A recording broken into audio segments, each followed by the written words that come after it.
First, how did each team leader's approach to leadership impact their team's motivation and project outcome? Pamela really connected with her team and tried to build up that emotional connection, which I believe led to a greater uh, unity between the team, which helped the project outcome. Seth felt more like he wanted to just get the project done, and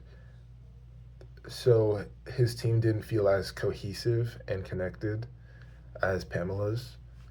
Whereas Durrell had a more laid back, but still motivated version of leadership where he trusted his team and was able to make that connection, but wasn't as um, emotionally forward as Pamela,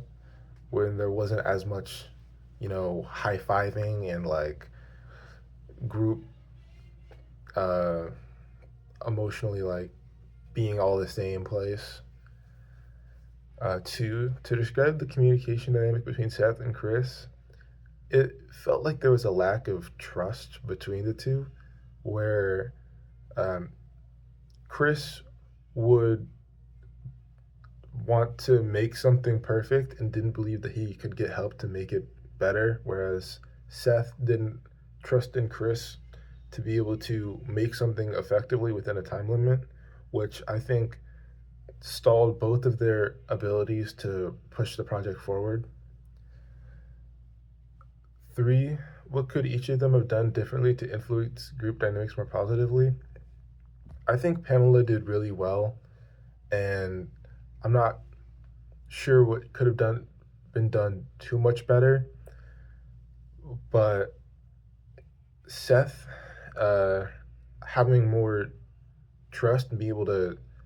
build up more trust and having initiative to say that they need to do something, uh, and they have to make just tough decisions. That that could have helped with the issue of running out of time at the end. And Durrell could have been able to make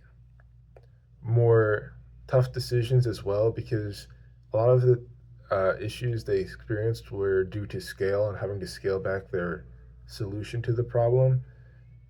due to the scope of the project and the time limit. The key conflicts that arose during the projects were uh, Seth and Chris running out of time, and Duro um, having their project not work for a very long time and having to scale back sort of their scope of how they were going to solve the problem. Pamela's team didn't really have any major conflicts that I can remember, but as I said in the video, I'm sure there are many smaller problems that arose. The resolution strategies, uh, Pamela's conflict resolution strategy of having a group huddle and being able to have good, effective communication between the team was really good. Whereas Seth, sort of just taking in the emotions of not feeling like Chris was doing everything they could and not talking about it was not very effective strategy. Um, and Durrell being able to make the tough decision to have to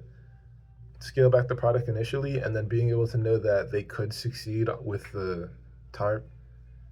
when it didn't look like they were going to be able to, and having that insight was, I believe, a fairly effective resolution strategy to know that somewhere where you can't succeed and somewhere where you can. Next, I'll do 8, how did teams handle unexpected challenges? Pamela's team all got together and were able to be they had a good connection with each other and were able to be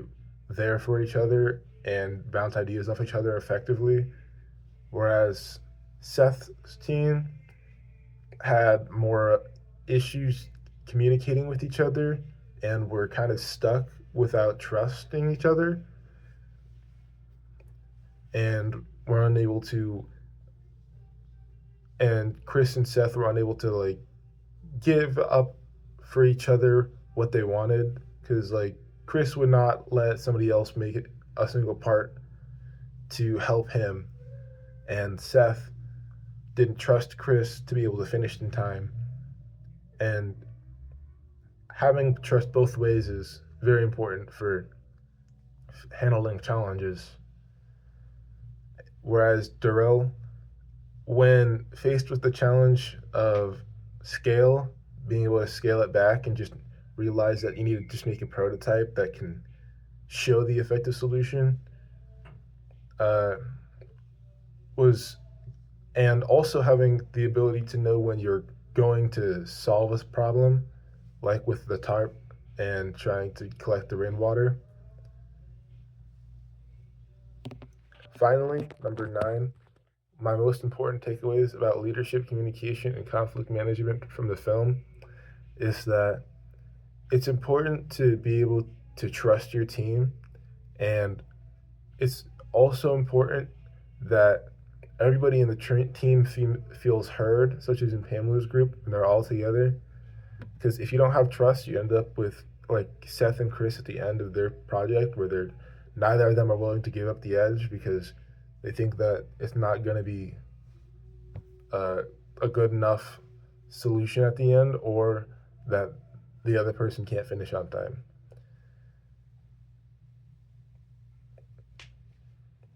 That is all.